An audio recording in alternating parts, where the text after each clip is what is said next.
We tagged our message this morning, Jesus is better than. I'll let you fill it in. We understand that John the Baptist was the forerunner for the Messiah that was to come. The Christ who we know today as Jesus. And Jesus was the one who, in Isaiah, he spoke these words in the book of Isaiah, the 9th chapter, the 6th verse. He says, "For unto us a child is born, unto us a son is given, and the government shall be upon his shoulders." So that's telling you right there, don't worry about what's going on in Washington, D.C. He's going to take care of all of that. Okay? And his name shall be called Wonderful Counselor, the Mighty God, the Everlasting Father, the Prince of Peace. Amen? Amen. But if you look in the book of Matthew, in the 10th chapter, the 14th chapter, and the 10th verse, we find that John is imprisoned and he's about to be beheaded. And multiple scriptures prophesize about John that he would be the one who would open the door to the world of introducing them to this Messiah, the one that's called Jesus. But however, in this prison place where he's imprisoned at, and probably at the point of despair, John realized that I'm not sure if I know Jesus is real. And so what he does is he sent two of his boys out. He said, I need you to go find this man Jesus. And I need to know if he's the real deal. If he's the real deal. John had been telling the world, he'd been telling the world that Jesus was coming. And he has spent his whole life, telling people that this man was coming. If you repented of your sins, that he would come and he would save you. And he was telling them, he said, he's greater than me. He's greater than myself. And there's no one greater than him. He will take your sins away of the world. But at the end of John's life, and behind the prison walls, there was a question. And the question was it worth it? John had never seen Jesus. He didn't know who he was. And he wanted to know, is it worth it? After all I've been doing, after all the witnessing I've been doing, after all the preaching I've been doing, all the testifying I've been doing, evangelizing I've been doing, is it worth it? Is it worth it? Is Jesus better than? He told John, he said, you need to stop talking about this man named Jesus. And if you don't, we're going to cut your head off. What would you do? John said, go find out if this man is who he say he is. And the question John wanted to know, the answer to is simple, is Jesus better than? Is Jesus better than John the Baptist? Is Jesus better than the prophets before him? Is Jesus better than the others that God would send to change the world? Is Jesus better than the angels? Is he better than anything the world has ever seen? Go and see. Go and find him and find out, is he the man that we have been looking for, or should we look somewhere else? Is he the one? And see, this is where a lot of people are at in this world today. That's it right there, they're not sure. Their lives need to be changed. People need to be delivered. Relationships need to be mended. Families need to be healed. Souls needed to be saved. They are looking to find out what the real deal is. They're looking to find out, is this man that I have not seen, I have not sat down and talked with him, have not had one cup of Starbucks with him, have not been to McDonald's with him, is he the real deal?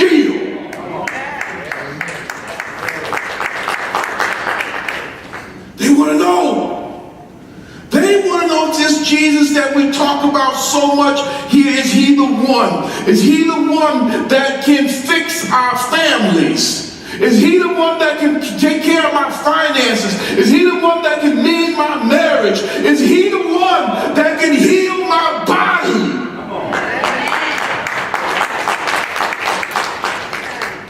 You see, people hear this, they hear this coming from us.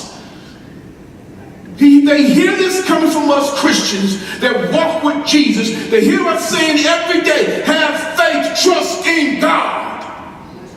But they say, is he real? Is he real? That's why it's important that our witness is to be, not to be the witness of the world. I don't know if you got that or not. Our witness is not to be the witness of the world. See, if our faith is as helpless and hopeless as the rest of the faith of the world, then what they will get is nothing. The same thing they already have.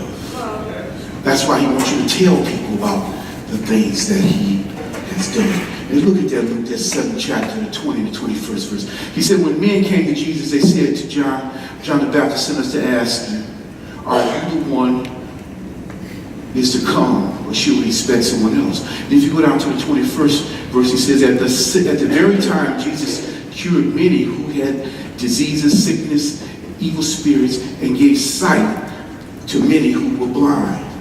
It is interesting to me. It is interesting to me that when these men showed up wanting to know was he the real deal or not, he was busy. I think we took him down. He was busy.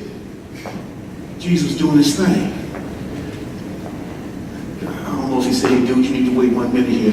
Bam, your leg's gonna work. And they said, gee, no, you just need to wait 1 minute. Bam, your eyes gonna see. And they said, Jesus, we want John. He said, no, just wait 1 minute here. Wait, that leprosy, we're gonna clean it. Your body has been cleansed. And they kept saying, Jesus, John, he said, no, wait, I'll get to you in 1 minute here. I'll get to you, I need to do something else over here. Stand up and walk.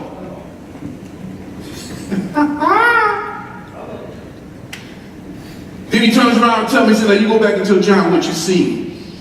I don't have to say nothing to you about who I am. You watch me do my thing. I wish I could run. Come on.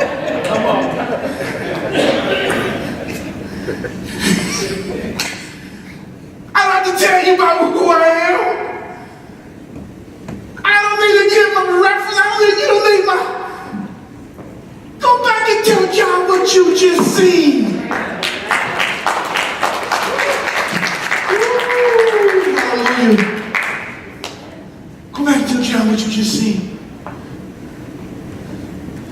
So Jesus replied to the messenger, go back, point to John, what you just seen. Man received his sight, lame walk.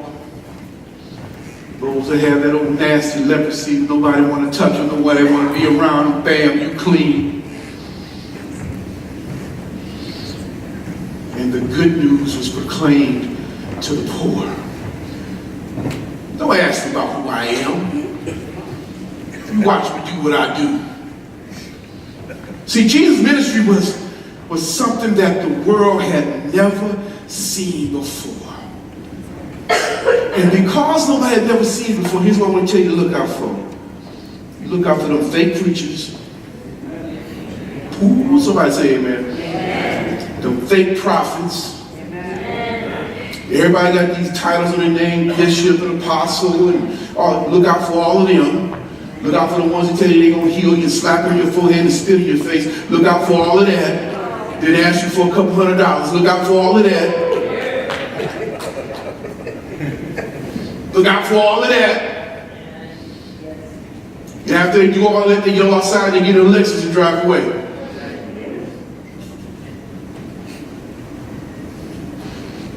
They can't do it. Because remember we talked about Holy Spirit. You are saved and healed through your faith. Not mine, not mama's, not daddy's, but whose? Your own. So nobody tell you, come on up here and I'm going to heal you. That's another message.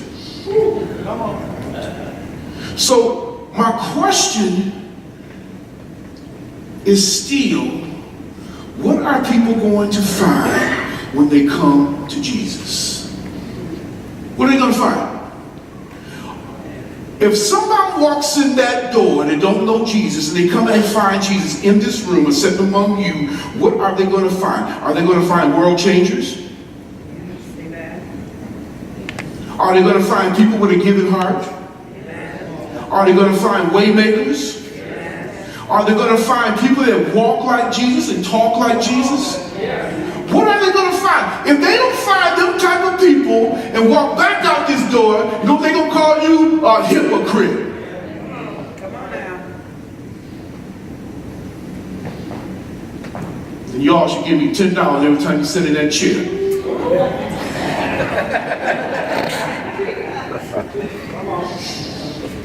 That's what they going to find. They going to find a room that's full of hypocrites. But they got to find people that's helping people, helping that single mom, helping that homeless person. That's what they got to find. They can't find a person that's sitting here hollering, hallelujah, thank you, Jesus, and crying, and someone got to bring some tissue. And as soon as you get out there in the parking lot, someone cut you off.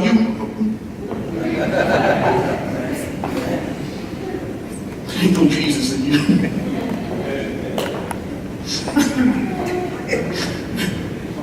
Ain't no Jesus in you at all. See, John the Baptist's ministry was a ministry of repentance. And but Jesus told him in John 10:10, he says, the thief cometh not but to steal and kill and destroy. I come that you might have life and have it more, help me out. Abundantly. Abundantly. More than what you need. So much of it you can give something away. And when we got those selfish Christians too, they think that when God said your cup runneth over and you're supposed to store it up, and he didn't say not to save some of it, but he didn't say store it up and not share with no one. Especially with him. How can God bless you and you don't share with him? He said, I will bless you that your life will be more abundantly, that your cup will run over. That means I have more than what I'm supposed to have. Something that I'm not even worthy of anyhow. But he gave it to me. And I just want to keep holding on to it. I just want to be a hoarder. My wife calls me to look at my garage. But I'm telling you, I got the biggest heart. That's probably why I don't have nothing, because I give it all away. And God continued to bless me. I'm 287 pounds. I ain't missing meals. Not missing no meals. But John wanted to know. He wanted to know, was this man that we talk about, was he real? And he found out that he was. And see, the world promises you all kind of pleasures. If you look at the book of Hebrews in the 11th chapter, the 25th verse, it says, he chooses to be mistreated along with the people of God rather than to enjoy the fleeting pleasures of sin.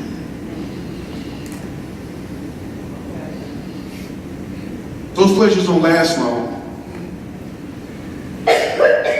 Whatever it is. I don't know what it is. They don't last long, and then they're gone. Then you have Paul's life and Paul's ministry, and Paul's talking about suffering. And Paul says, I'd rather suffer for God than enjoy the pleasures that the world has given me, or will give you. And the world will give you all type of pleasures. whether it's money, food, sex, alcohol, drugs. You see, the devil knows how to bait you. He knows what you like. And he dangles those things in front of you. And he'll see if you are going to bite at it. But Paul said, I'd rather suffer for Christ than enjoy the pleasures that the world had placed in front of me. He said that they are brief and it feels good for a little while, but then the pain comes, the withdrawals comes, the hurt comes, the destroyed relationships come, the destroyed families come, the withdrawals, the destroyed witness of your life. It comes. Nobody wants to be around you. You come to be an outcast. All because of enjoying a few things that the world has put in front of you. The problem isn't always the problem. It's very possible that what you are struggling with goes deeper than what you are struggling with. Did you get that? Amen. The healing you need isn't healing you think you need. Some people struggle with addictions, anger, emotional, spiritual pain. But they don't realize that many times their addiction that is the source of the problem is not the source of the problem. Many times it's something that's even deeper. Back to childhood. Deeper. The way you was mistreated. But we try to cover those things up with those things. And Jesus said that I am the real deal. I can heal those things. And we have our own way of dealing with our problems. We create our own gods. Them little G gods. Money, drugs, alcohol, sex, success, popularity, worldliness. We create and make gods out of those things. And we even go a little farther. Your car, your house, clothes, bank account, your child become to be your God. Become to be your God. And many of these things are not the real problem. In fact, in moderation, some of these things are acceptable, even necessary.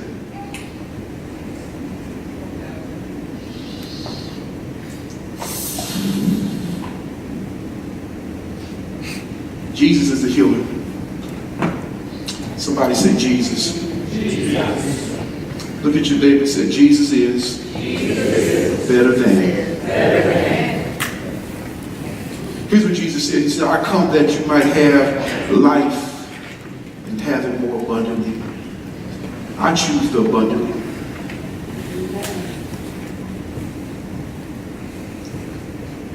See, the world will destroy you if you accept those worldly things.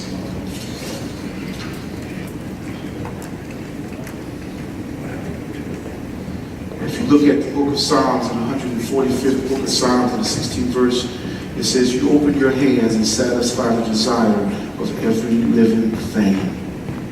Only God can do that. Amen. Only God can do that. As we leave this room today,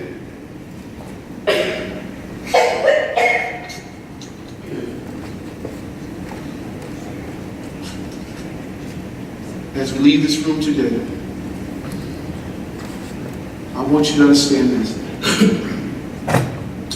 Jesus is better than anything the world has to offer you. But you have to have faith to trust him in that thing. Because when the world offers you so many different things and it looks so inviting, exciting, it looks so pleasurable, Jesus said, I'm better than all those things.